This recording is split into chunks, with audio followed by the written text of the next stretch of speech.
আচ্ছা ঠিক আছে, আমরা শুরু করি। আমরা পড়ছিলাম সালোক সংশ্লেষণ, দেখি বলো, পড়া জিজ্ঞেস করি কিছুটা। সালোক সংশ্লেষণ প্রক্রিয়া বলতে কি বুঝাইছে? সা মানে আলো, সালোক শব্দের অর্থ হচ্ছে আলো সহ কোন একটা জিনিস তৈরি করা। কি তৈরি করবো আমরা? শর্করা। সাথে কি উৎপন্ন হবে ভাইয়ারা? পানি এবং অক্সিজেন। তাহলে এখন একটা জিনিস তোমাদের ক্ষেত্রে সালগুলো মনে রাখা এত গুরুত্বপূর্ণ না, তাও তোমরা কি করবা, বইয়ের সামনের দিকে যত রকম সাল পাও, তোমরা ধরো এই অধ্যায় পড়তেছো 1905 একটা সাল পাইলা, বইয়ের সামনের দিকে একটা এক্সট্রা পেজ রাখবো, এখানে 1905 লিখে তার পাশে লিখবো হচ্ছে যে কি আবিষ্কার করছে, কি আবিষ্কার করছে, বুঝতে পারলা? এগুলো তো তোমরা বইয়ের অনেক জায়গায় অনেক রকম সাল আছে, এগুলি হচ্ছে পড়ার টেকনিক, যেগুলো তোমাকে বলে দিব আমি, এগুলো হচ্ছে আমরা করে আসছি, আমরা জানি, এভাবে করলে ভালো, এগুলোই তোমাদের আমরা বলে দিব। তাহলে তোমরা হচ্ছে 1905টা বইয়ের সামনের দিকে লাগাবা, লাগাই লিখবা ব্ল্যাকম্যান, তারপর লিখবো হচ্ছে সালোক সংশ্লেষণ, ঠিক আছে?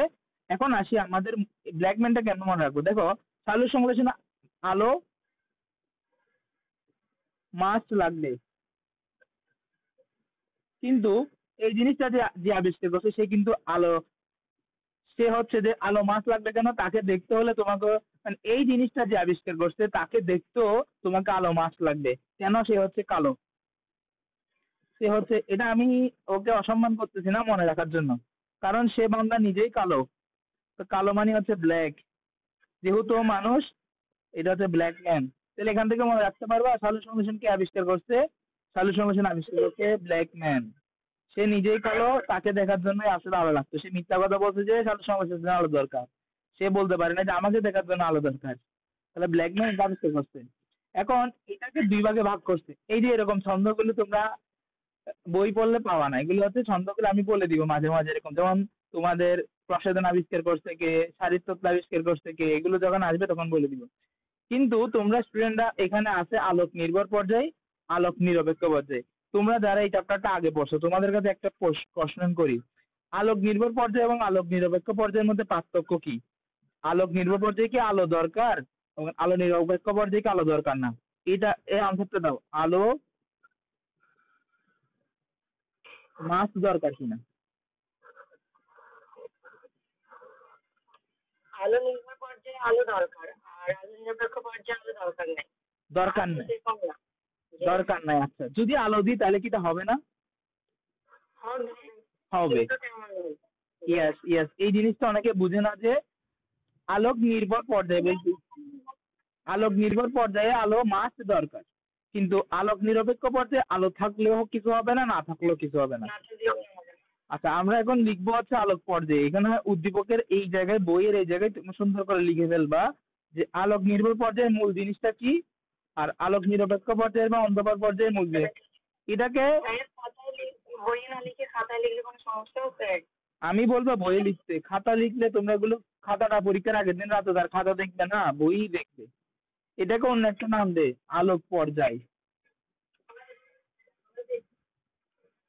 এটা আলোক পর্যায়ে নাম দিতে পারো। এটার মূল লক্ষ্য হচ্ছে এটিপি এবং NADPH plus hydrogen ion, ATP plus NADP plus hydrogen ion সৃষ্টি।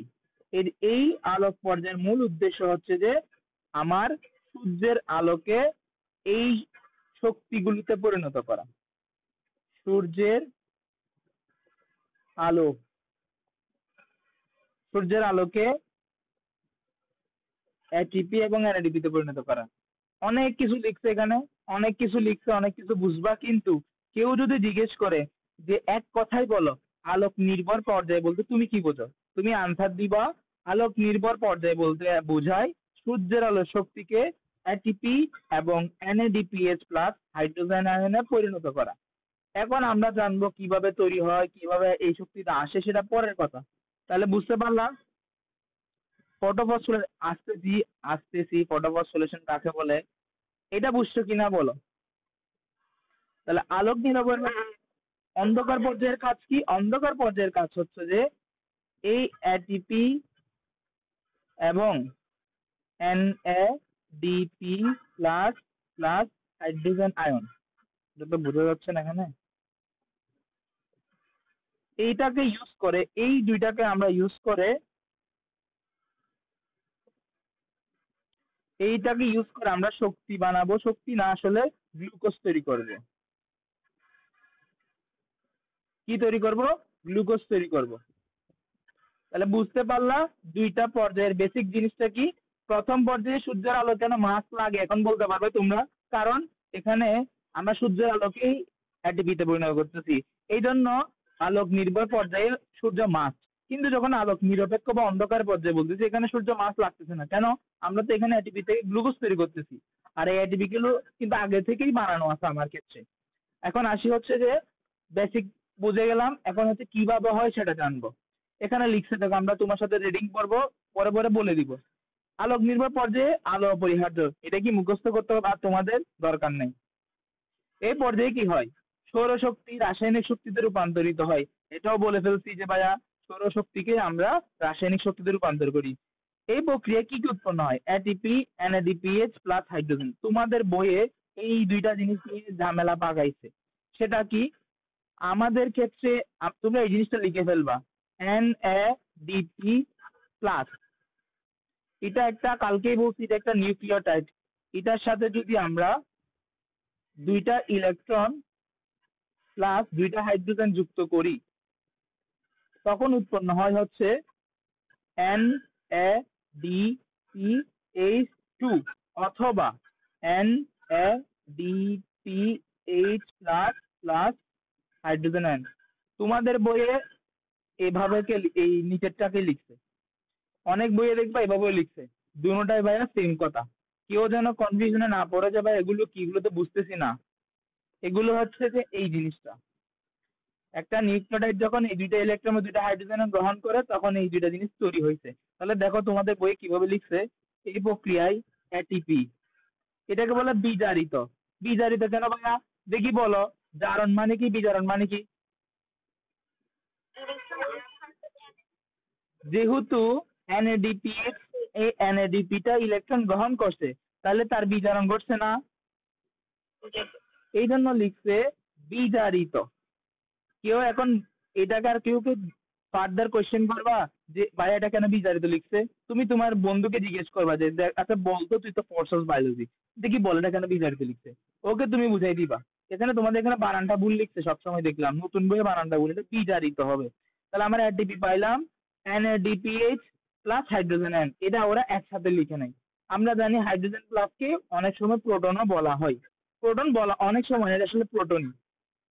এরপর আসবো হচ্ছে কিভাবে আসলে এটা হয়। এটা হয় হচ্ছে যে আমরা বললাম সূর্যের আলো থেকে। সূর্যের আলো থেকে কি পাই? কালকেই বলছি আমরা, সূর্যের আলোতে আছে ফোটন। এই ফোটন শক্তিটা সূর্যের আলো থেকে, সূর্যের ফোটন কণা, পরীক্ষায় তোমরা এতটুকু লিখলে না, ফোটন কণা থেকে রূপান্তরিত এই শক্তি ইলেকট্রন রূপান্তরিত কি হইলো, রূপান্তরিত শক্তি ইলেকট্রন ট্রান্সপোর্ট চেনের মাধ্যমে সঞ্চিত হয়ে এটিপি অণু ফসফেট গ্রুপের রাসায়নিক বন্ধন শক্তি হিসেবে যুক্ত হয়। অর্থাৎ ধরো আমার আগে থেকে আমার শরীরে এডিপি বিদ্যমান আছে, এর সাথে আমরা একটা জৈব ফসফেট, এটার নাম কি? জৈব। হোয়াট ইজ জৈব ভাইয়া? কালকেই বলছি, জীবিত বস্তুর জিনিসকে জৈব বলে। যখন এডিপির সাথে পিআইটা যুক্ত হবে, এটা জৈব বলছে না অজৈব বলছে? অজৈব, অজৈব, জৈব না। এই ফসফেটটা চাইলে তুমি বাইরে থেকেও দিতে পারো। আমি কিছুক্ষণ পর একটা কোশ্চেন করবো, দেখি কার চিন্তন শক্তি অনেক বেশি, কে আনসারটা দিতে পারে। কিন্তু এই জিনিসটা আগে বুঝতে হবে, এডিপির সাথে যখন আমি ফসফেট যুক্ত করবো, অজৈব ফসফেট, এটাকে পিআই দিয়ে লিখা হয়। তখন এই যে যুক্ত করার জন্য যে শক্তিটা দরকার, আমরা জানি রাসায়নিক দিক থেকে যখন কোনো কিছু যুক্ত করি তখন আমাদের শক্তি দরকার। এই শক্তিটা কোত্থেকে আসতেছে? এই শক্তিটা আসতেছে সূর্য থেকে। কি হিসেবে? এই ফোটন হিসেবে। সূর্যের ফোটন থেকে এই শক্তিগুলো আমরা নিব, নিয়ে আমরা এটিপি তৈরি করব। বোঝা গেল? এখন বলো, তুমি যে জিজ্ঞেস করছিলা ফটোফসফোরাইলেশন, প্রথমে বলো এখানে কি ঘটছে? ফসফেট যুক্ত করছি, এই জন্য এটার নাম ফসফোরাইলেশন। যেহেতু এখানে ফোটন ইউজ করছি, এটার নাম ফোটন ইউজ করছি। ফটো থেকে আসছে ফটো, ফোটন থেকে আসছে ফটো, ফটোফসফোরাইলেশন। বুঝতে পারছো এখন সবাই কেন এটার নাম ফটো ফসফোরাইলেশন বলছে? জি। যে তুমি কে জানে জিজ্ঞেস করছিলা, আমি আসলে তোমার ইয়াটা চিনি, ডিপিটা চিনি, নামটা ভুলে যাইগা। আমি আফসানা, আফসানা। আশা করি বুঝছো এটার নাম কেন এই জন্য লিখতে এখানে। এই প্রক্রিয়াকে ফটোফসফোরাইলেশন বলে। তোমরা পরীক্ষা যদি জিজ্ঞেস করে ফটোফসফোরাইলেশন কাকে বলে, তুমি আনসার করবা সূর্যের তাহলে ফটোলাইসিস কাকে বলে? এই যে আরেকটা কথা বলছো, ফটোলাইসিস। ফটোলাইসিস এই জিনিসটা বলছো, তোমাকে থ্যাংক ইউ। দেখো ফটো মানে কি? ফোটন। আর যারা আয়ানবার ক্লাস করছো তারা বলো দেখি লাইসিস শব্দের অর্থ কি? আর কালকে আমার ক্লাস করছো সিস মানে কি বলো? সিস অর্থ প্রক্রিয়া, লাইসিস শব্দের অর্থ ভাঙার প্রক্রিয়া।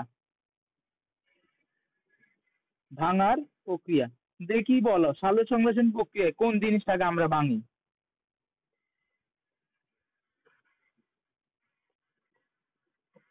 আমরা পানির অণুটাকে কালকে ভাঙছিলাম, ওখান থেকে ভেঙে আমরা অক্সিজেনও বের করছি, ইলেকট্রনও বের করছি। তাহলে ফটোলাইসিস শব্দের অর্থ হচ্ছে ফোটন ইউজ করে পানির ভাঙা। আমি তো ক্লাস করি নাই কারেন্টের জন্য, আচ্ছা সমস্যা নাই। যারা তুমি তো পারার কথা শেফা, তুমি তো সিক্স প্রক্রিয়াটা পারার কথা, এগুলো আমি লিখে দিচ্ছি তোমাকে। আচ্ছা, ফটোলাইসিস মানে কি বুঝছো তাইলে? এগুলো তোমরা খাতায় লিখে ফেলবা। ফটোলাইসিস শব্দের অর্থ কি? ফটোলাইসিস শব্দের অর্থ হচ্ছে সূর্যের ফোটন ইউজ করে কোনো কিছু, এখানে কোনো কিছু বললে আসলে পানি খেয়ে ভাঙে। তাহলে ফটোলাইসিস মানে পানির অণুটাকে ভাঙার প্রক্রিয়া। এটা কিন্তু হবে কোন প্রক্রিয়ায়? এখানে তো তোমাদের এটা ডিটেলস নাই। আচ্ছা এখানে আছে, আছে। এই তো আছে যে সূর্যালোক এবং সূর্যালোক এবং ক্লোরোফিল সাহায্যে পানি বিয়োজিত হয়ে অক্সিজেন, প্রোটন, হাইড্রোজেন আয়ন ও ইলেকট্রন উৎপন্ন হয়। এই প্রক্রিয়াকে ফটোলাইসিস বলে। তাহলে তোমরা খাতায় বা বই এখানে লিখে ফেলো ফটোলাইসিস প্রক্রিয়াটা আসলে এটা। H2O, ফটোলাইসিস প্রক্রিয়া কি কি উৎপন্ন হয়? H2O হাফ অণু অক্সিজেন প্লাস দুইটা ইলেকট্রন প্লাস দুইটা প্রোটিন লিখে দিলাম। আরো সহজ সুন্দরভাবে লিখে দিব। আচ্ছা আমি তোমাদের এই জিনিসটা লিখে দিই। ফটো, এটা নোট করার মতো সময় দিলে ভালো হয়। আচ্ছা আচ্ছা। আসলে আমি নিজে নোট করতাম হচ্ছে, স্যারে যা বলতো তাই লিখে ফেলতাম। পরে আমি আবার রেকর্ড ক্লাস করতাম আর কি, স্যারে যাই বলতো আমি লিখে ফেলতাম। আর আমি ক্লাস করালে আসলে নোটটাকে প্রেফার করি না, তো আমি আর লিখে দিচ্ছি। ফটো লাইসিস সেটা কি? আমি মূল বেসিকটা লিখে দিচ্ছি। ফটোলাইসিস কাকে বলে তোমাদের বইয়ে একটা লিখা আছে, পরীক্ষায় কিন্তু ওইটাই লিখবা। বোঝার জন্য যেটা দরকার সেটা আমি লিখে দিচ্ছি। সেটা কি? ফটোলাইসিস কি? সূর্যের ফোটন কণা ব্যবহার করে পানি ভাঙনকে ফটোলাইসিস বলে। তার পাশাপাশি তোমরা এভাবে লিখে দিবা ফটো প্লাস লাইসিস। ফটো মানে ফোটন, লাইসিস শব্দের অর্থ হচ্ছে ভাঙনের প্রক্রিয়া।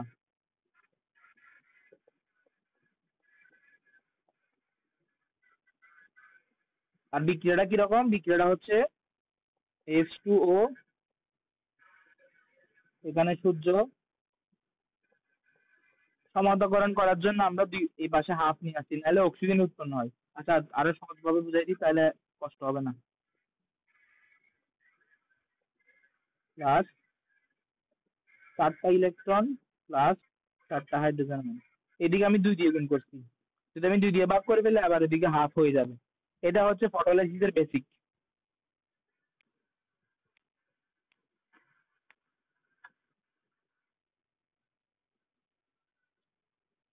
লিখলে সবাই বলিও, আর নাহলে আমি অবশ্যই নোট এটা দিয়ে দিব। লিখতেছে সরি। আচ্ছা আমি দিয়ে দিব যারা লিখতেছি। আচ্ছা ঠিক আছে, আমি দিয়ে দিব ওই জিনিসটা, যেগুলো আমি লিখতেছি এগুলো দিয়ে দিব। তাহলে বুঝতে পারলাম ফটোলাইসিস কাকে বলে। এখানে আরো কিছু লিখছে, ক্লোরোফিল অণুর সাহায্যে পানি বিয়োজিত হয়ে অক্সিজেন, প্রোটন, হাইড্রোজেন আয়ন ও ইলেকট্রন উৎপন্ন করে। আমি তো দেখাইলাম। পরীক্ষায় তোমরা কিভাবে লিখবা? পরীক্ষায় লিখবা এভাবে ভাইয়া বইয়ের সংখ্যাটা দিলে হবে, বইয়ের সংখ্যাটাই দিবা পরীক্ষায়, কিন্তু তুমি যে বুঝছো জিনিসটা বোঝার জন্য আমি তোমাকে এই সংখ্যাটা লিখে দিচ্ছি। পরীক্ষায় লিখবা কিভাবে? তোমরা লিখবা আলোক নির্ভর পর্যায়ে বলতে বোঝায় যে পর্যায়ে সূর্যের আলো ব্যবহার করে আমরা সৌরশক্তিকে রাসায়নিক শক্তিতে পরিণত করি তাকে আলোক নির্ভর পর্যায়ে বলে। এই পর্যায়ে এখান থেকে শুরু করবে, তারপরে ফোটন কণা থেকে রূপান্তরিত এই শক্তি ইলেকট্রন ট্রান্সপোর্ট চেনের মাধ্যমে হয়ে বাকিগুলো লিখবা। আচ্ছা, এরপর আসি আলোক নিরপেক্ষ পর্যায় বা অন্ধকার পর্যায়। এখানে আলো থাকা আলো থাকলেও বিক্রিয়াটা হবে। আলো থাকা অবস্থায় ও হতে পারে, এমন না যে আলো মাস্ট লাগবে, এটাতে আলো থাকলে হবে না থাকলেও হবে। আলোর উপস্থিতিতে আলোক নিরপেক্ষ পর্যায়ে আলোর প্রত্যক্ষ প্রয়োজন পড়ে না, তবে আলোর উপস্থিতিতে এই প্রক্রিয়া চলতে পারে বায়ুমণ্ডলে। আচ্ছা, এবার আসি। আমরা জানি সালোক সংশ্লেষণ প্রক্রিয়ায় কার্বন ডাই অক্সাইড প্রয়োজন। এখন জানতে হবে যে কার্বন ডাই অক্সাইড কিসের মাধ্যমে আসে। আমরা কালকেই বলছি কার্বন ডাই অক্সাইড আসে হচ্ছে পত্ররন্ধ্রের মাধ্যমে, কোষে প্রবেশ করে। তারপরে আলোক পর্যায়ে আমরা যে জিনিসগুলো তৈরি করে রাখছি, ফটোফসফোরেসেন্সে কি NADPH2 পাওয়া যায়? হ্যাঁ, আচ্ছা আচ্ছা আচ্ছা, লিখে দিই লিখে দিই। ফটো ফসফোরাইলেশন, এটাতে কি হয়? এটিপি, তুমি যে কথাটা বলছো এটিপি প্লাস সিআই সমান সমান N A sorry A T P, ঠিক আছে। আর যেটা ফটোলাইসিস, এখানে যে ইলেকট্রনটা তৈরি হচ্ছে এগুলো ইউজ করে, ফটোফসফোরিলেশনের পার্ট না। তুমি যে এনএডিপিটাই বলতেছো, এটা ফটোফসফোরিলেশনের পার্ট না, কিন্তু NADP প্লাস প্লাস বা স্ক্রিনটা একটু ছোট করেন, ছোট করতে দিচ্ছে, প্লাস দুইটা ইলেকট্রন প্লাস দুইটা দুইটা হাইড্রোজেন সমান সমান NADPH2 অথবা NADPH প্লাস হাইড্রোজেন আয়ন। তুমি যেটা বলছো জিজ্ঞেস করছো ফটোফসফোরিলেশনের পার্ট কি এনএডিপি? না, ফটোফসফোরিলেশনের পার্ট না, এটা হচ্ছে তোমার ফটোলাইসিসের পরে পরে ঘটবে। এটা ফটোফসফোরিলেশনের পার্ট না, ফটোলাইসিসের পার্ট না, এটা আলাদা একটা প্রক্রিয়া। এটাকে হচ্ছে যে সাবস্ট্রেট লেভেল ফসফোরিলেশন বলে, এটা তুমি বুঝবে না। অর্থাৎ উৎপাদক অবস্থায় শক্তি তৈরি। আপাতত এটা তোমাদের বইয়ে নাই ডিটেলস, এতটুকু মনে রাখো যে ফটোলাইসিসের পরে যে ইলেকট্রন উৎপন্ন হয় এগুলো ইউজ করে আমরা বলতে পারো যে ফটোলাইসিসের পার্ট। ভাইয়া আগের লেখাগুলো একটু দেখেন, দেখেন নাকি দেখবে? দেখাবো যে আমি দিয়ে দিব, আমি এখানে যা লিখতেছি আলাদা পেজে এটা দিয়ে দিব, তোমাদের টেনশন করার দরকার নেই। তোমরা মনোযোগ দিয়ে ক্লাসটা শোনো, না বুঝলে কোশ্চেন করো, লেখার পেছনে দৌড়াই না। লিখতে লিখতে সারা জীবনে লিখতে থাকবা, বুঝতে থাকবা না কিছু। আচ্ছা গেল, তাহলে বায়ুমণ্ডলে কার্বন ডাই অক্সাইড আমরা পত্ররন্ধ্র দিয়ে প্রবেশ করালাম। তারপরে আলোক পর্যায়ে যে এটিপি তৈরি করলাম, NADPH প্লাস হাইড্রোজেন তৈরি করলাম, এগুলো ইউজ করে আমরা কার্বন ডাই অক্সাইডকে এখন বিজারিত করে কার্বোহাইড্রেট পরিণত হয়। আচ্ছা, তাহলে আমরা কি বলছি? আমরা লিখবো হচ্ছে যে আলোক নিরপেক্ষ পর্যায় পর্যায় এখানে কার্বন ডাই অক্সাইড পত্ররন্ধ্র দিয়ে প্রবেশ করে প্রবেশ করে। তারপর তারপর আগে থেকে সৃষ্ট, আগে থেকে না লিখে লিখি আলোক পর্যায়ে সৃষ্ট, আলোক পর্যায়ে সৃষ্ট এটিপি NADPH2 কার্বন ডাই অক্সাইডকে, এই বলো কার্বন ডাই অক্সাইডকে জারিত করবে নাকি বিজারিত করবে? কালকে আমি ছন্দ লিখে দিছি একটা।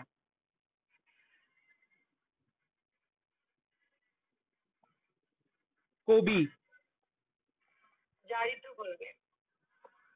কবি বিজারিত করবে।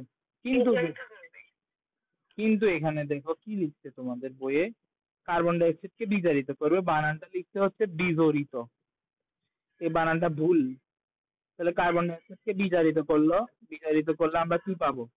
বিজারিত করে কার্বন ডাই অক্সাইডকে বিজারিত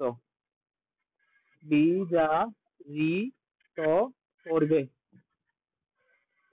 এবং গ্লুকোজ উৎপন্ন করবে। এই যে কার্বন ডাই অক্সাইড থেকে গ্লুকোজ তৈরি, C6H12O6।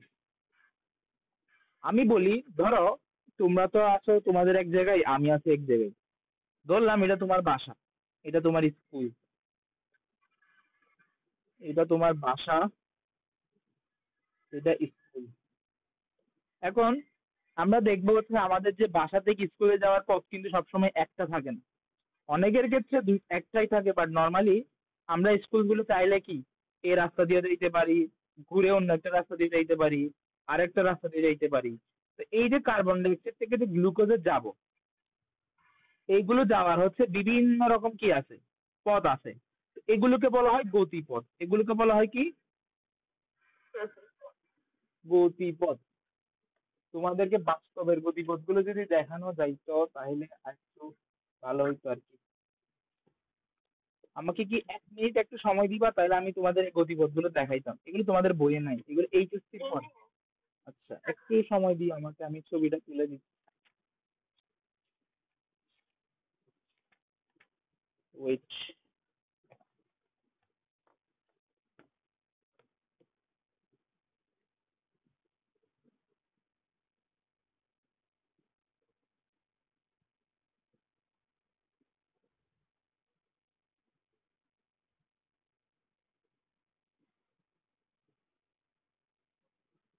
এই দেখো, একটা ইয়া দেখতেছো, পুরো একটা সাইকেল দেখতেছো? এই যে এগুলো হচ্ছে গতিপথ। এই যে কালকে একজন জিজ্ঞেস করছিল আমাকে রুবিক্স এনজাইম কি, আমি এই পৃষ্ঠাটারও ছবি দিব তোমাদের যাতে তোমরা একটু দেখো। এখন এগুলো জানার দরকার নাই, বাস এইচএসসি তে পড়বে এগুলো। এগুলো গতিপথ আছে এরকম। এটা একটা গতিপথ, এটা একটা গতিপথ। তারপর হচ্ছে যে এই যে এটা একটা গতিপথ, এটা হচ্ছে C4। আর এটা বলে রাখলাম, এটা হচ্ছে যে ক্যালভিন চক্র বা C3। আর এটা হচ্ছে C4। আরগুলো আমাদের বই, আমাদের ইন্টারও নাই, এইচএসসি তো নাই এগুলো। তোমরা এখন শুধু জানতে হবে গতিপথ গুলোর নাম। এইচএসসি তে গেলে হচ্ছে যে গতিপথ গুলো কিভাবে হয়, এগুলো ছবি দিয়ে দিব তোমাদের, তোমরা একটু দেখবা যে এগুলো গিয়ে তোমাদেরও পড়তে হবে এক সময়। ঠিক আছে? আমি আমাদের বইয়ে তো গতিপথ 2 ধরনের দেওয়া আছে, না, 3 ধরনের আছে, C3 C4 ক্যান। আচ্ছা যাই, আমি এখন আমাদের ইয়াতে ফিরে যাই, বইয়ে ফিরে যাই। দেখলা পথগুলো, গতিপথগুলো হচ্ছে একটা সাইকেলের মতো চক্র।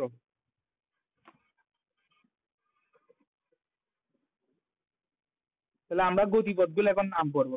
ক্যালভিন চক্রকে হ্যাঁ, গতিপথগুলো তো অবশ্যই। আমরা কোন পর্যায়ে আছি এখন? আমরা তো এখন অন্ধকার পর্যায়ে আছি। কার্বন ডাই অক্সাইড থেকে গ্লুকোজ তৈরি করতেছি, আমরা তো এখন অন্ধকার পর্যায়ে। এখানে আমাদের আলো মাছ দরকার নেই। আমাদের বইয়ে এই গতিপথগুলো কয় প্রকার লিখছে? C3 C4 CM কেম। তাহলে C3 C4 CM, এগুলোর নাম কেন C3 C4 ক্যাম? এগুলো যদি তোমরা গতিপথটা সম্পূর্ণ পড়ো তখন জানতে পারো এদের নাম কেন C3 রাখছে, এখানে C4 রাখছে। আমি বলে দিব কেন C3, এগুলো তো জানার জন্য বলছি সেই জন্য। তাহলে দেখি আমরা কি লিখছি এখানে। সবুজ উদ্ভিদ কার্বন ডাই অক্সাইড বিজারণের 3টি গতিপথ শনাক্ত করা হয়েছে। এগুলো হচ্ছে কি কি? ক্যালভিন চক্র, হ্যাস ও স্ল্যাক চক্র, ট্রান্সলুসিয়ান অ্যাসিড বিপাক চক্র। ক্যালভিন চক্রকে আমরা বলি C3, ক্যালভিন চক্রকে বলে C3। হ্যাশ ও স্ল্যাক যেটা সেটা হচ্ছে C4, এটা CMই বলে। আচ্ছা, আমরা তাহলে কয়টা গতিপথ পাইলাম? C4 এবং C3 কোনগুলো বলতেছি, একটু আসতে দাও আমাকে। C3 হচ্ছে কি? ক্যালভিন। C3 হচ্ছে ক্যালভিন।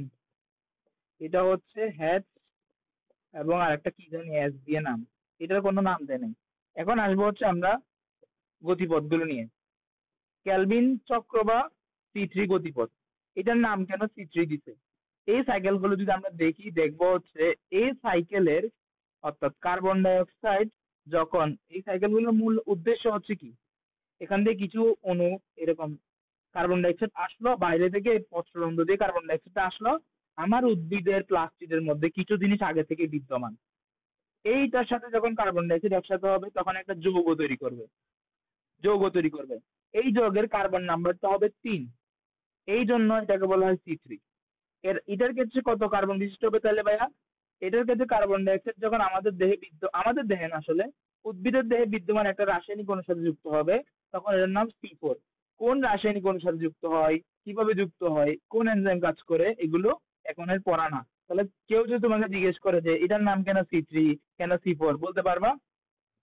বলবা হচ্ছে কার্বন ডাইঅক্সাইড একটা জিনিসের সাথে যুক্ত হয়, যেটা আমরা এইচএসসি তে পড়বো। যুক্ত হওয়ার পরে যে জিনিসটা তৈরি হয় সেটা হচ্ছে 3 কার্বন বিশিষ্ট, এবং সেটার নাম কি? সেটার নাম হচ্ছে যে 3 phosphoglyceric acid. 3 phosphoglyceric acid. 3 phosphoglyceric acid. আর C4 এর ক্ষেত্রে সেটা কি? 4 কার্বন বিশিষ্ট অক্সালো অ্যাসিটিক অ্যাসিড। 4 কার্বন বিশিষ্ট অক্সালো অ্যাসিটিক অ্যাসিড। সেই জন্য একে C4 বলে এবং এটাকে C3 বলে। বোঝা গেল? এখন আসি, কে কে আবিষ্কার করছে? ক্যালভিন। C3 আবিষ্কার করছে ক্যালভিন, ব্যানসন ও ব্যাসাম। আর কত সালে? 1961 সালে। আমি আগেই বলছি, সালগুলো সামনের দিকে লিখে রাখবা। আর অধিকাংশ উদ্ভিদ হচ্ছে যে এই প্রক্রিয়া শর্করা তৈরি করে। অধিকাংশ উদ্ভিদ বলতে কোনগুলো? C3 হচ্ছে যে, আমি তোমাদেরকে বলে তোমরা লিখে নাও, C3 তোমরা লিখে নাও। আমি তোমাদের ওই বই থেকে লিখে দিচ্ছি, এগুলো তো তোমাদের দরকার নেই, তাও যেহেতু বলছো। C3 হচ্ছে যে আম, জাম, তারপর বার্লি। বার্লি মানে হচ্ছে কি যেন তৈরি করে, জাম দিচ্ছে, একটু কাঁঠাল। ভাই এই কোনগুলো নিতাম? ইস্ট হচ্ছে যে তোমার ইস্ট তো তৈরি হয় কোন জায়গা থেকে? এটা তো এক ধরনের কি করাচ্ছে? ইস্ট C4 এর মধ্যেই পড়বে, কিন্তু ইস্টটা তোমাদের বইয়ে দিতে কিনা দেখি আগে। যেটা বইয়ে দেওয়া সেটাই আনসার হবে। আর C3 বলতে আসলে আমরা নর্মালি যে গাছগুলোর সাথে পরিচিত এটাই বোঝাই। বাকি যেগুলো ভুট্টা। সিটির মধ্যে কি আখ আছে ভাইয়া? আখ তো C3 মধ্যে ভুট্টা, ইকু, শালগাম। ইকু তো তোমার ইয়াতে C4 এ। C3 তে ধান ধান আর সয়াবিন হবে না? ধানও দিতে পারবা, সয়াবিন বইয়ে থাকলে দিবা, আমাদের বইয়ে সয়াবিন দেওয়া নেই। তোমাদের বইয়ে যা দেওয়া থাকবে সেটাই মুখস্থ করবা। ইকু এবং আমাদের ক্ষেত্রে স্যার বলছিল যে সয়াবিনও নাকি হবে। হবে, কিন্তু এই যে এসএসসি পরীক্ষায় কখনো বইয়ের বাইরে থেকে তোমাকে প্রশ্ন জিজ্ঞেস করবে না। তোমাকে আমি 100% গ্যারান্টি দিব। তুমি যদি এসএসসি পরীক্ষায় দিতে যাও বইয়ের বাইরে কোনো, এগুলো করবে কারা জানো? ধরো বড় বড় যেগুলো স্কুল আছে, ওরা ওদের স্টুডেন্টকে পড়াবে। পড়ানোর পরে, যেমন আমি কালকে তোমাকে অনেক কিছু পড়াইলাম, এগুলোর উপর কোশ্চেন করলাম, কিন্তু এগুলো কি এসএসসি তে আসবে? এগুলো এসএসসি আমি জীবনে দিতে পারবো না, কারণ এটা নিয়ম না। আমি পড়াচ্ছি, পড়াটা বুঝছো কিনা এই জন্য তোমার কোশ্চেন গুলো আমি এক্সট্রা করে দিচ্ছি। কিন্তু এসএসসি পরীক্ষা কোনো উল্টাপাল্টা কোশ্চেন জীবনেও দিবে না। তাহলে এগুলো কি কি? আমি তো লিখে দিলাম কিছু কিছু। এখানে তো কি কি দিলাম? বুক, ভুট্টা, আকমানিত, ইকু। অন্যান্য গাছ আছে উদ্ভিদ, মোটা গাছ, নটে গাছ ইত্যাদি। নটে গাছটা লিখি নাই, নটে গাছটা লিখে দিই তাইলে। নটে গাছ, এটা কি গাছ আল্লাহ জানে। তোমরা একটু গুগলে চার্জ দিয়ে এগুলো একটু দেখবা, নটে গাছ, ইকু, ভুট্টা, মোটা গাছ, গিনি গাছ। বেশিরভাগ আসে ইকু ভুট্টাটা বেশিরভাগ সময় আসে। ভাইয়া এই কি? ইকু মানে হচ্ছে আহ আমরা চিটাঙ্গা ভাষায় বলি কুশেল। চিটাঙ্গা ভাষায় বলি কুশেল। এই যে আমরা বাঁশের মতো যে জিনিসটা খাই আর কি, তোমাদের কি বলো এটাকে? আখ, আখ, আখ, আমি তো আখ বলি, আখ, আখ, হ্যাঁ। আখ বলি। চিটাঙ্গা ভাষায় বলে কুশেল। আমাদের ভাষাটাই সুন্দর। সিলেটে গিয়ে আহত হয়েছে, চিটাঙ্গে গিয়ে নিহত হয়েছে বাংলা ভাষা। আমাদের ভাষায় বলে এটা কুশাস। কুশাস, মিল আছে কিছুটা। চাঁদপুরে কি বলে? কিছুই বলে না, নর্মালি আখি বলি আমরা। আচ্ছা, স্পষ্ট একদম। এই ভাষা সুন্দর, ভদ্র ভাষা। চাটগিয়া ভাষা একটা আলাদা ভাষা। আমরা মানুষও ভদ্র, আমাদের ভাষাও ভদ্র। তুমিও কি চাঁদ গেয়া নাকি? চাঁদ গেয়ার একটা কে যুক্ত হয়েছে? আগে তো কখনো শুনি নাই। ওই যে কালকে যে কথা হয়েছিল। আচ্ছা আচ্ছা, শব্দ শুনে বুঝছি। আরে এখন গেলাম আমরা, এখানে সবকিছু পারবা তোমরা? ভাইয়া সাউন্ড কমে গেছে। সাউন্ড কমে গেছে? ফুল সাউন্ড আমার, আমার ফুল সাউন্ড আছে। আর তো বাড়ানো যাবে না, আর তোমার সাউন্ড হইলে হেডফোন ইউজ করতে পারো হইলে। আচ্ছা দেখো, এখন বসছো আর এখান থেকে কেউ বুঝো না এরকম কেউ আসো ভাইয়া, C4 C3 এগুলো আসলে কি জিনিস, ফটোফসফোরিলেশন, ফটোসিনথেসিস, ফটোলাইসিস, এগুলো একদম ক্লিয়ার তো? আমি কিছু শুনতে চাই না। বের হয়ে আবার ঢুকো সেফা, তুমি বের হয়ে আবার ঢুকো। কালকে আবার কোশ্চেন করলে যেন বলুন তুমি উল্টাপাল্টা কিছু না বলো, যে C4 কি জিনিস, C3 কি জিনিস। একটু অজৈব ফসফেট একটু বলুন। অজৈব ফসফেট, এটা ইনঅর্গানিক ফসফেট। আচ্ছা তাকে একটা প্রশ্ন তোমাদের জিজ্ঞেস করো বলছি আমি, দেখি বলো। সেটা হচ্ছে, আগে আমি এটা তোমাকে জিজ্ঞেস করি তাহলে তারপর আমি আনসারটা দিব। এখানে এটিপি তৈরি করলাম না, এটিপি তৈরি করলাম, এটিপি গুলো ইউজ করে আমরা গ্লুকোজটা বানাইলাম। এখন প্রশ্ন হলো, এই এটিপিটা যদি আমরা কোনো কারণে বাইরে বানাই, খেয়ে নিই, তাহলে কি আমরা আমাদের আর গাছের উপর ডিপেন্ড করার প্রয়োজন হবে?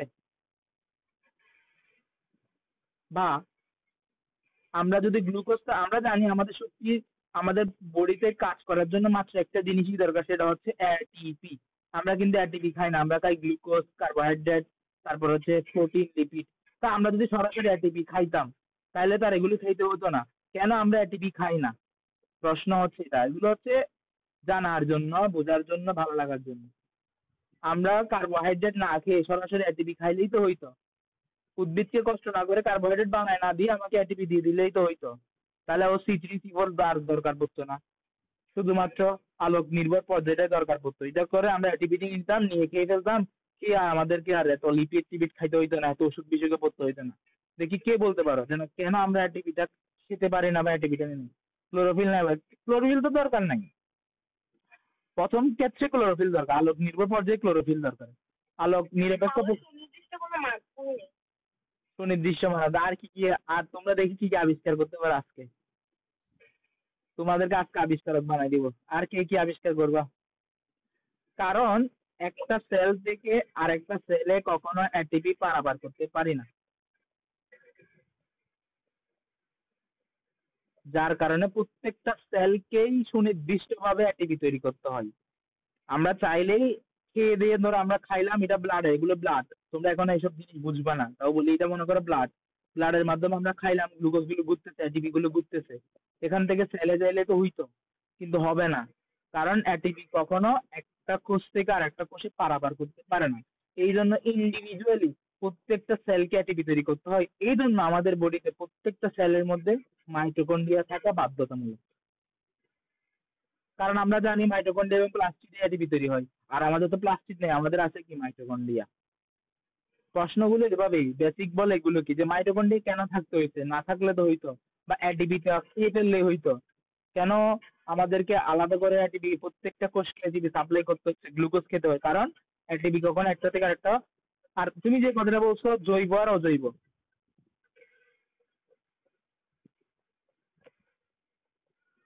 দেখো জৈব জিনিসটা কি আর অজৈব জিনিসটা কি। জৈব বলতে বোঝায় আমাদের হিউম্যান বডিতে বিদ্যমান জৈব রাসায়ন, নামটা তো শুনছো। কোষে কিছু মাইটোকন্ড্রিয়া না থাকলে আমাদের এটা হবে না, এটিপি উৎপন্ন হবে না। তখন আবার উৎপন্ন হয়ে যাবে হচ্ছে তোমার আহ শ্বসনের অন্য একটা ধাপ হবে। তো মাইটোকন্ড্রিয়া না থাকলে কোষগুলো মারা যাবে, পচে যাবে, এরকম আর কি। জৈব রসায়ন নামটা তো সবাই শুনছে, এখানে এসএসসি তে উঠছো, জৈব রসায়ন ভয় দেখায় না কেউ তোমাকে? অবশ্যই তোমাকে কেউ না কেউ জৈব রসায়নে ভয় দেখাইছে। এই জৈব শব্দটা আসলে বোঝায় হিউম্যান বডি জিনিসটা নিয়ে। হিউম্যান বডি হইতে এমন করে না, এটা হচ্ছে যে জীব।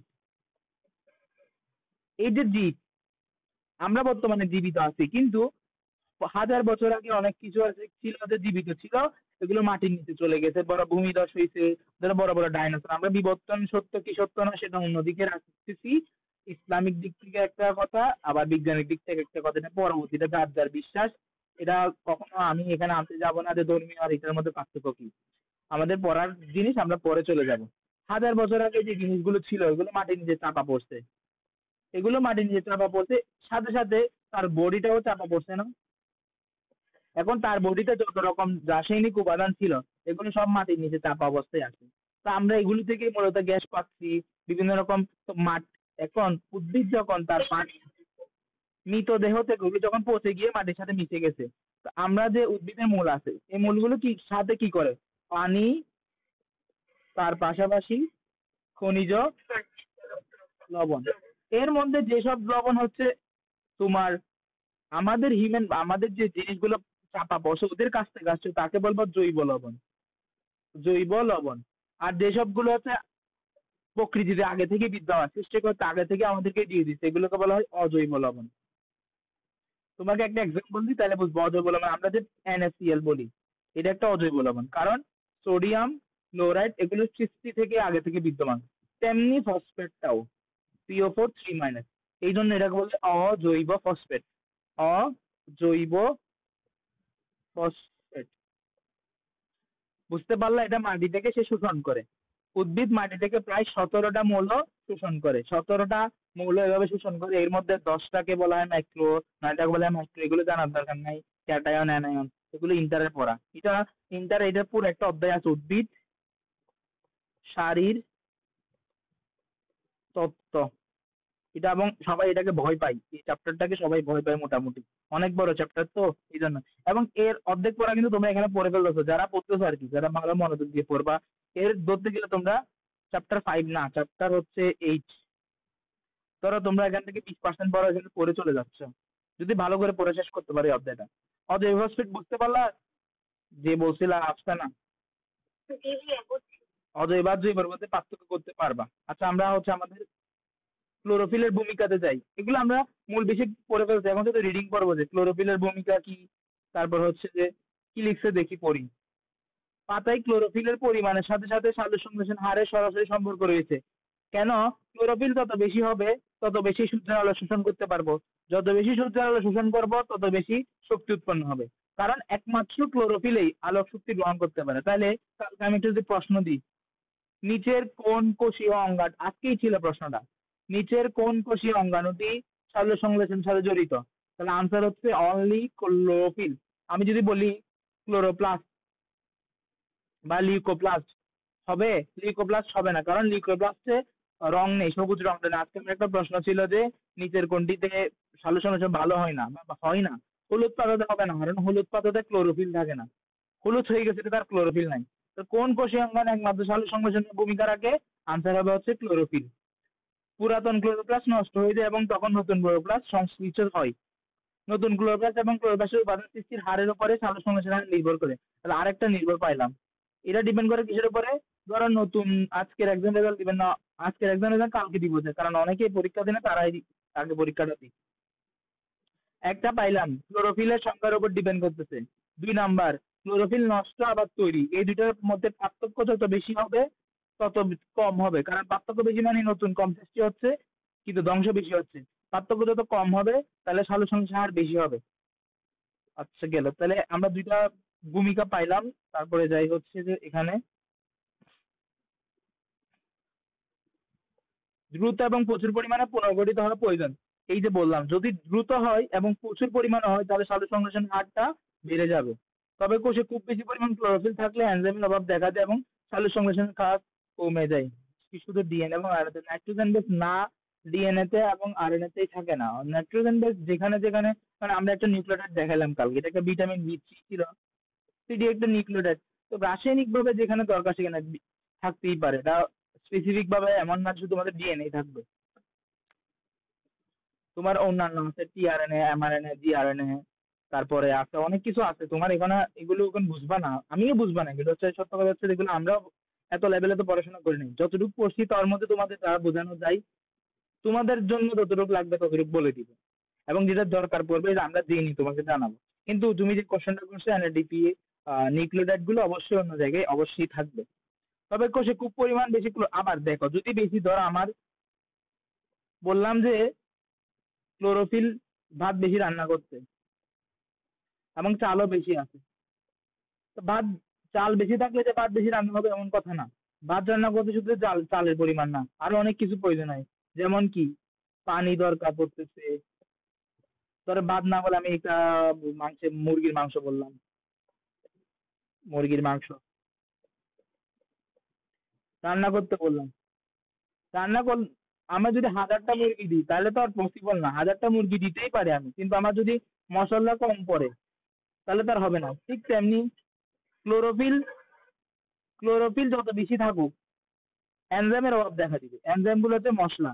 এখন এনজাইম কি জিনিস? এগুলো হচ্ছে যে এই যে পুরা গতিপথ দেখছো, গতিপথের মধ্যে প্রত্যেকটা জায়গায় একটা জিনিসের তার একটা জিনিস যেমন ফসফোরাইলেশন ফসফো, এখানে ফসফোরাইলেজ এনজাইম কাজ করে, কাইনেস এনজাইম কাজ করে। আমি একটা সিম্পল এক্সাম্পল দিই, সেটা হচ্ছে এটিপি থেকে যখন এডিপি উৎপন্ন হয়, আমরা জাস্ট এটা পড়ছি, কিন্তু এখানে একটা জিনিস কাজ করে, এগুলোর নাম হচ্ছে কাইনেস এনজাইম কাজ করে। এগুলো হচ্ছে এক একটা এনজাইম। এনজাইম কি? বিভিন্ন জৈব রাসায়নিক বিক্রিয়া বা অজৈব জৈব যেই বলো না কেন, বিভিন্ন বিক্রিয়ায় প্রভাবক হিসেবে কাজ করবে, বা প্রভাবক কি যে উপস্থিত থাকলে বিক্রিয়ার হার বৃদ্ধি পাবে, কিন্তু দিন শেষে তার কোনো পরিবর্তন হবে না। এনজাইম এর মধ্যে একটা পড়ে। বিভিন্ন রকম এনজাইম আছে। তো ক্লোরোফিলের এই যে গতিপথগুলো করার জন্য প্রত্যেকটা রাস্তায় রাস্তায় প্রত্যেকটা পদে পদে এনজাইম গুলো দরকার।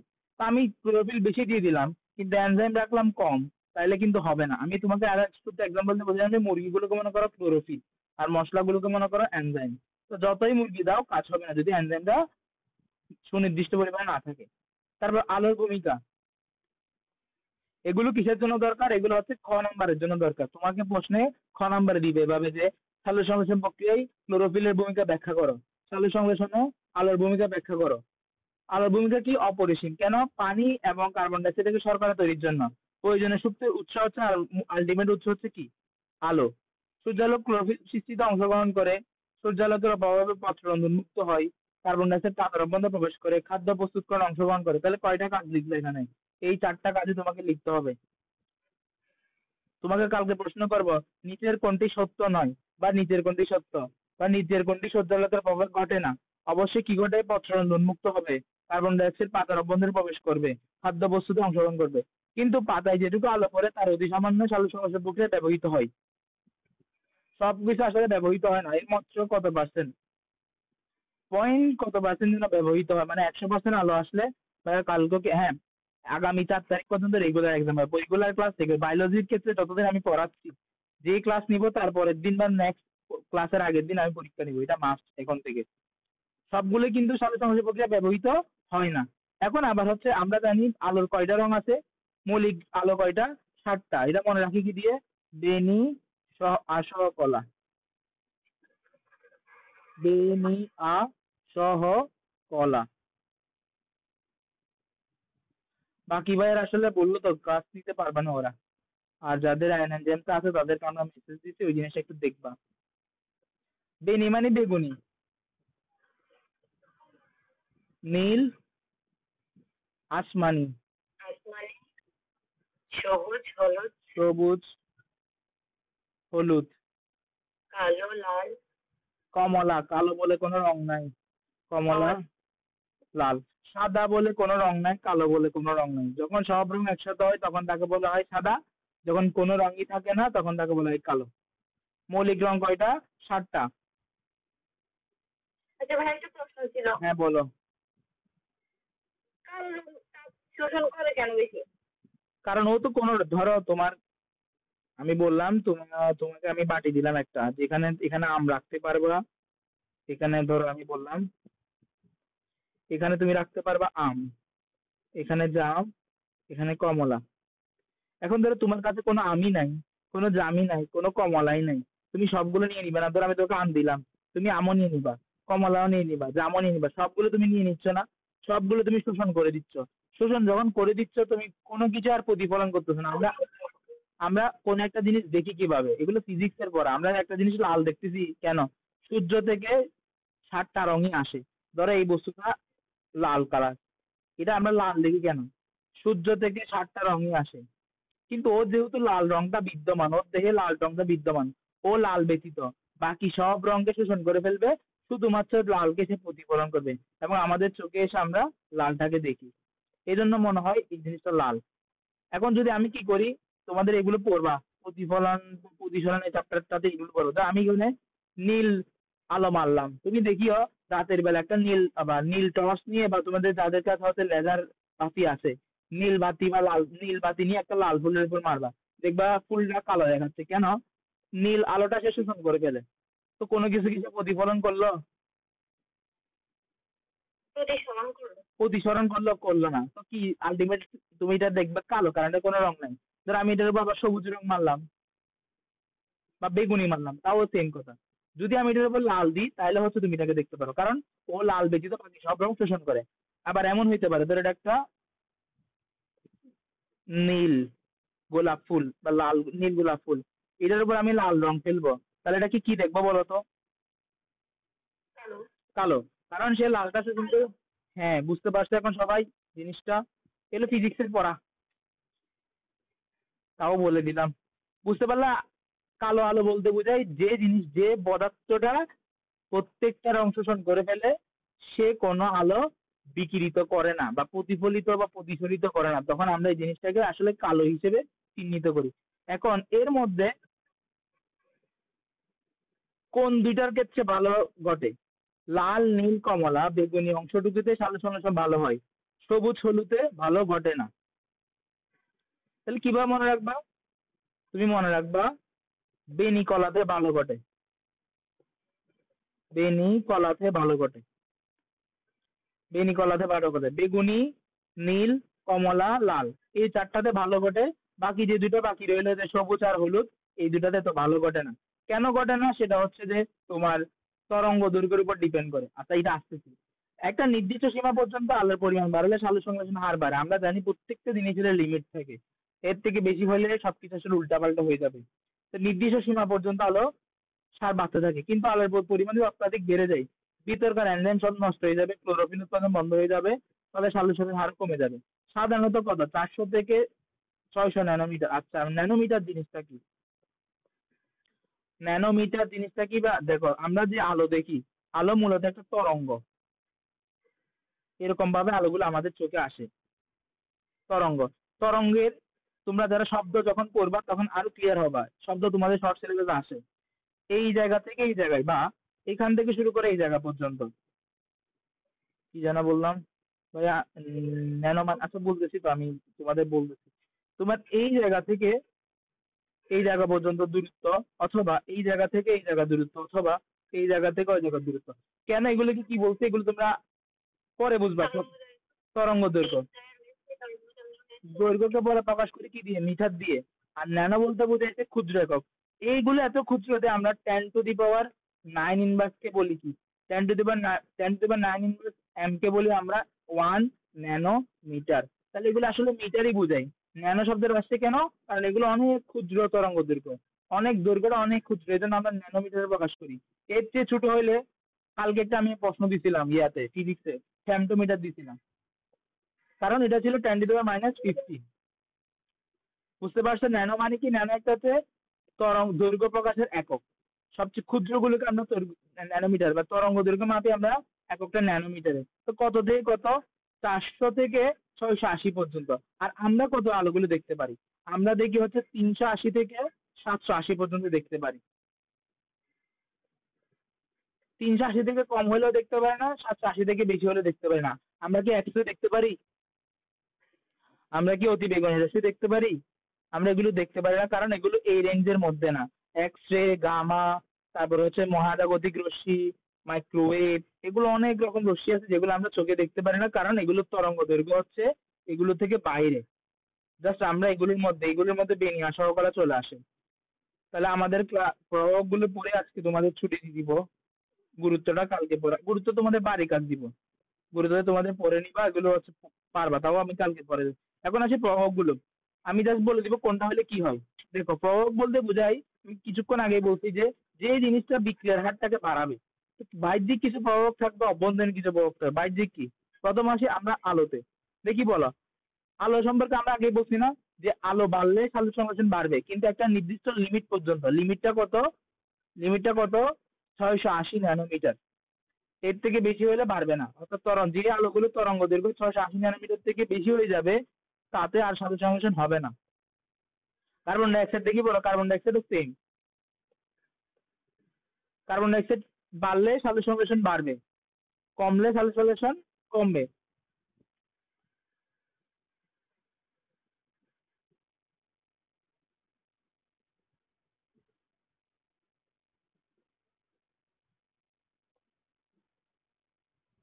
আচ্ছা এখন আসি, কার্বন ডাইঅক্সাইড একটা কি অম্লীয় জিনিস নাকি ক্ষারীয়? কার্বন ডাইঅক্সাইড হচ্ছে একটা অম্লীয়, অম্ল মানে অ্যাসিডীয়। কার্বন ডাইঅক্সাইড একটা কি অ্যাসিড, আমরা জানি বাইকার্বনিক অ্যাসিড একটা, বাইকার্বনিক একটা হচ্ছে অ্যাসিড।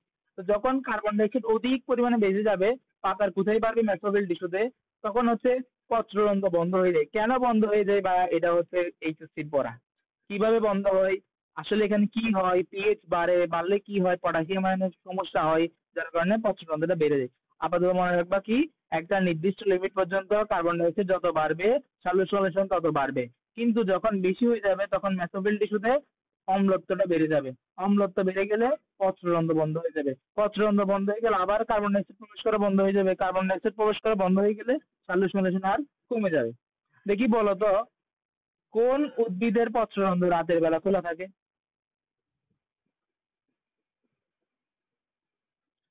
নর্মালি তো দিনের বেলা সবগুলো উদ্ভিদের পত্ররন্ধ্র খোলা থাকে, কিন্তু কোন উদ্ভিদের পত্ররন্ধ্র দিনে বন্ধ থাকে রাতে খোলা থাকে?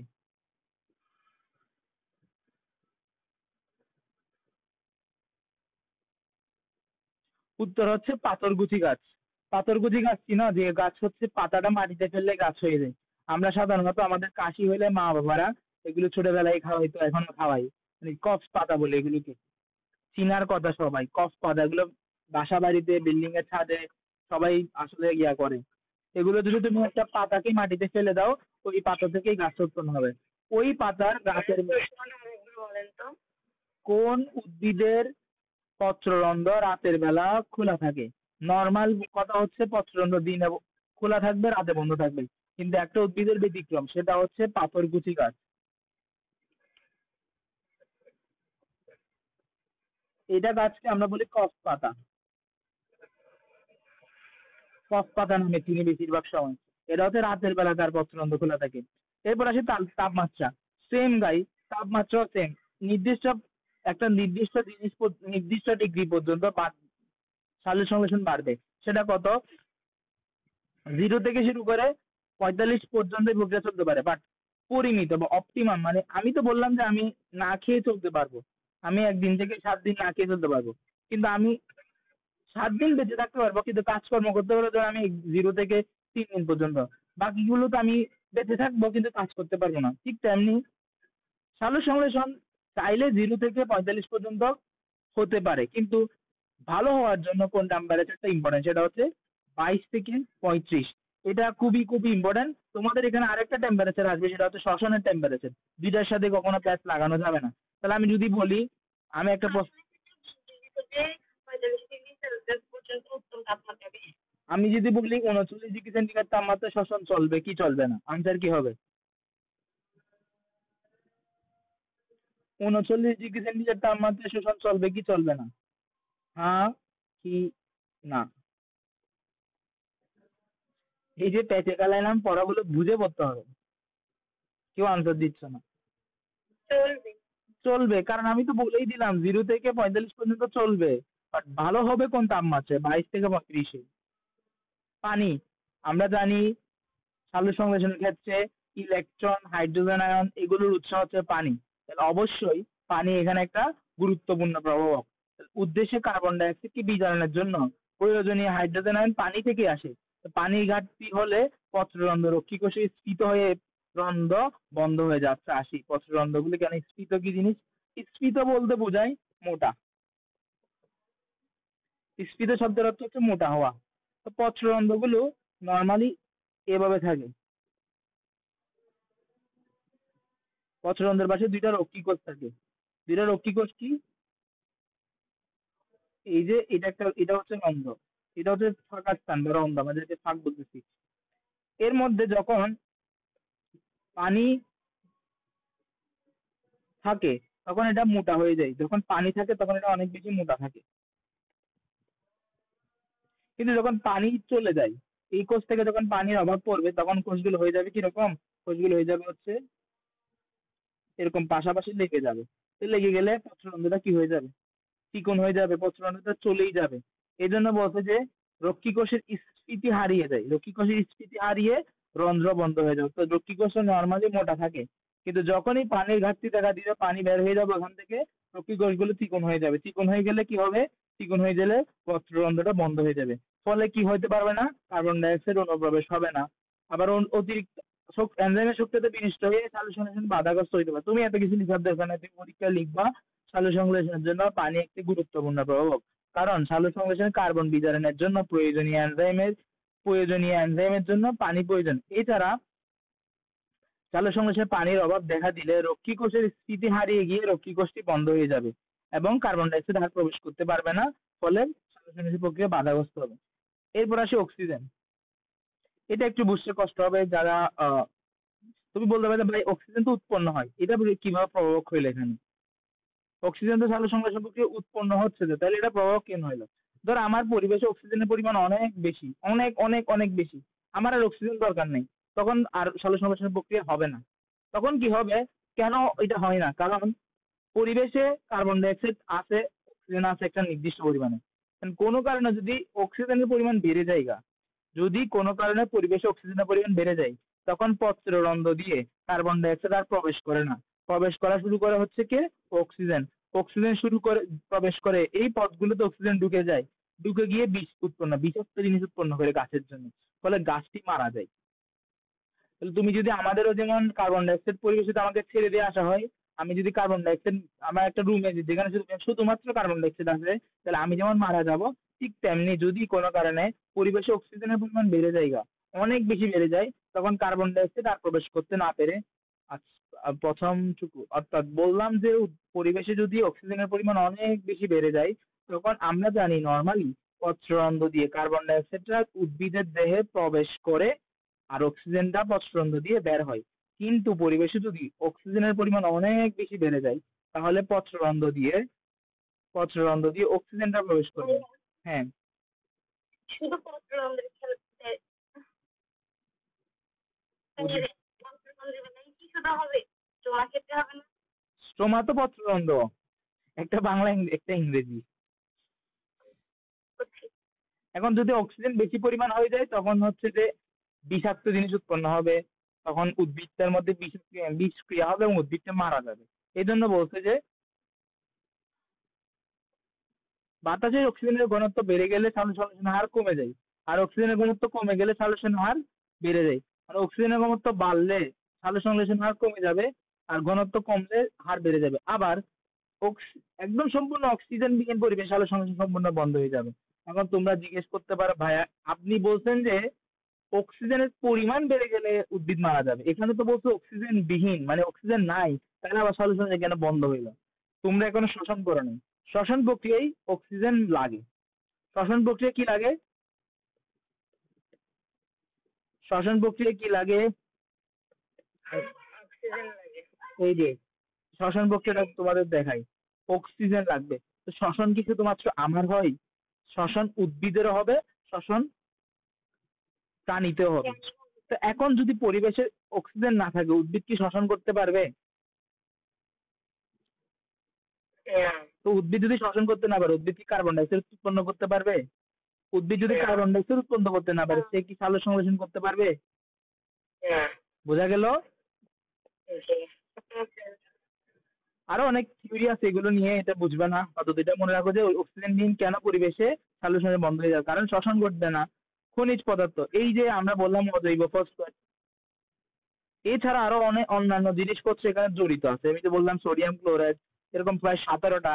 আর এটা মনে রাখবে, এটা পরীক্ষার এমসিকিউতে তোমরা যদি কখনো বাইরে কোথাও অলিম্পিয়াডে পরীক্ষা দিতে যাও, তাহলে হচ্ছে এইরকম প্রশ্নগুলো তোমাকে জিজ্ঞেস করবে। কখনো যদি কেউ বাইরে পরীক্ষা দাও অলিম্পিয়াডের জন্য, এই প্রশ্নগুলো জিজ্ঞেস করে যে ক্লোরোফিলের প্রধান উপাদান কি, ম্যাগনেসিয়াম এবং নাইট্রোজেন। এখন যদি তোমাকে একটা দেখাইতে হয়, তাহলে কোনটা দেখাবা? তুমি বলবা হচ্ছে এটা বইয়ে লিখে রাখতে পারো বা স্টমাক দিয়ে রাখতে পারো, সেটা হচ্ছে ম্যাগনেসিয়াম। ক্লোরোফিল অণু দায়ীর জন্য ম্যাগনেসিয়াম দায়ী, নাইট্রোজেন এবং ম্যাগনেসিয়াম দায়ী। কিন্তু যদি পরীক্ষার প্রশ্নে এমন করে দেয় যে একটা দেখাইতে হবে, তাহলে তুমি দেখাবা হচ্ছে যে ম্যাগনেসিয়াম। এখন যদি ম্যাগনেসিয়াম না থাকে, ক্লোরোফিল সংশ্লেষণ করতে না পারে, পাতাটা হয়ে যাবে হলুদ। হলুদ হয়ে গেলে তো সালোক সংশ্লেষণ ঘটবে না, যেটা আজকে আমি তোমাদের প্রশ্ন দিছি। তাহলে মাটিতে যদি এইসব খনিজ পদার্থের অভাব ঘটে তাহলে সালোক সংশ্লেষণ হার কমে যাবে।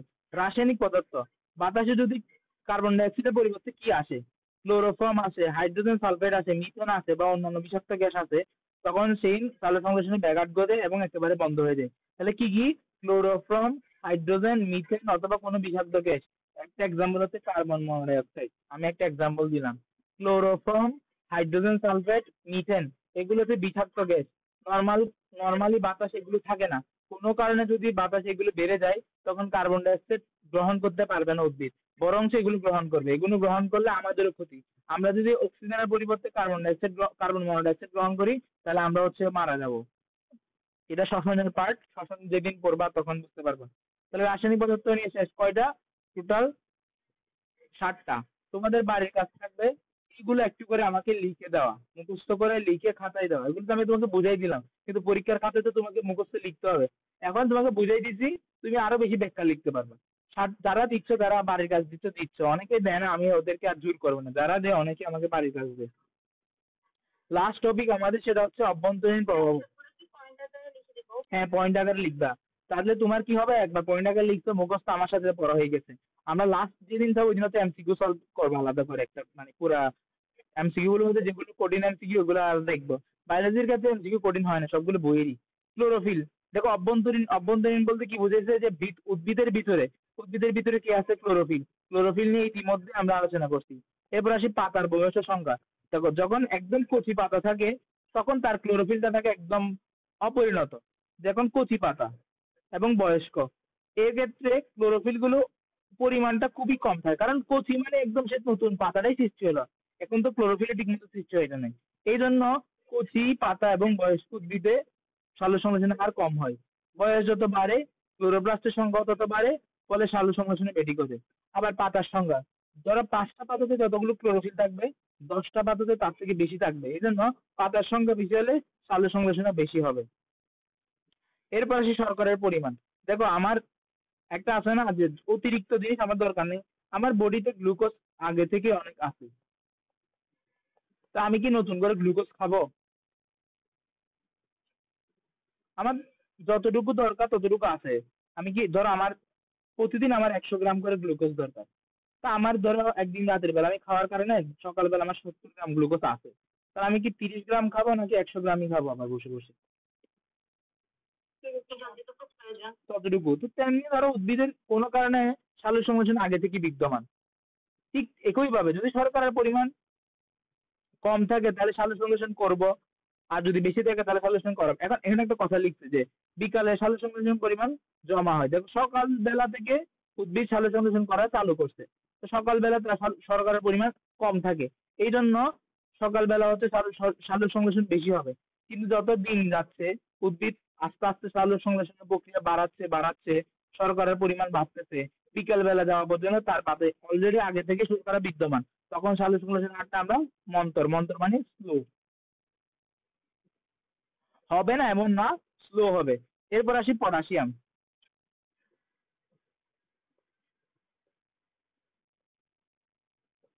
পটাশিয়াম একটা হচ্ছে তোমার মৌল, এই যেমন ম্যাগনেসিয়াম, ক্যালসিয়াম, এর একইভাবে পটাশিয়াম। আমি বলছিলাম কিছুক্ষণ আগে যে পত্ররন্ধ্র বন্ধ হওয়া খোলার জন্য, আচ্ছা তোমরা এটা লিখে ফেলতে পারো যে পত্র রন্ধ্র বন্ধ এবং খোলা জন্য দায়ী। এই পটাশিয়ামটা পত্ররন্ধ্র বন্ধ এবং খোলার জন্য দায়ী। তো যখনই পটাশিয়ামের অভাব দেখা দিবে, পত্ররন্ধ্র বন্ধ এবং খোলার মধ্যে কি হবে, তারতম্য দেখা দিবে, কমে যেতে পারে। তাহলে অভাব দেখা দিলে পটাশিয়ামের পরিমাণ কমে যাবে। সম্ভবত এখানে একটা লিখতে কি অনুঘটক বলতে লিখতে এখানে প্রভাবক।